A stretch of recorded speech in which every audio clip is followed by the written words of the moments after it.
ব্রাহ্মণবাড়িয়ায় বিসিক শিল্পনগরীর পরিত্যক্ত মালামাল কেনা নিয়ে বিএনপির দুই গ্রুপের সংঘর্ষে দুই নেতা ও সমর্থকদের মধ্যে সংঘর্ষে অন্তত ১০ জন আহত হয়েছেন। এ সময় বেশ কয়েকটি বাড়িঘরে ভাঙচুর ও ধানের গোলায় আগুন দেওয়ার ঘটনাও ঘটে। পরে আহতদের উদ্ধার করে স্থানীয় হাসপাতালে পাঠানো হয়েছে। ওয়ালটনের পণ্য কিনে জিতে নিতে পারেন নগদ ২০ লক্ষ টাকা। Double million offer! Walton fridge কিনে পেতে পারেন ২০ লক্ষ টাকা। রয়েছে কোটি কোটি টাকার নিশ্চিত উপহার। ৩১ ডিসেম্বর সকাল 10:30টার দিকে সদর উপজেলার বুধল ইউনিয়নের নন্দনপুর গ্রামে এ ঘটনা ঘটে।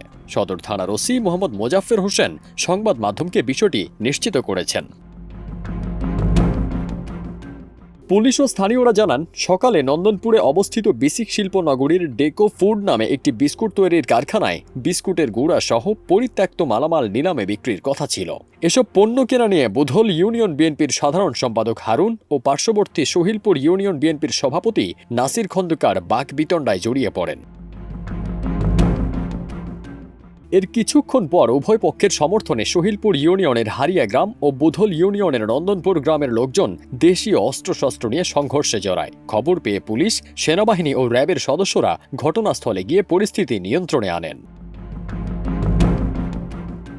ব্রাহ্মণবাড়িয়া সদর মডেল থানার ওসি মোহাম্মদ মোজাফফর হোসেন জানান, সংঘর্ষ থামাতে পুলিশ ৪ রাউন্ড ফাঁকা গুলি ছোড়ে। বর্তমানে পরিস্থিতি শান্ত থাকলেও ঘটনাস্থলে অতিরিক্ত পুলিশ মোতায়েন রয়েছে।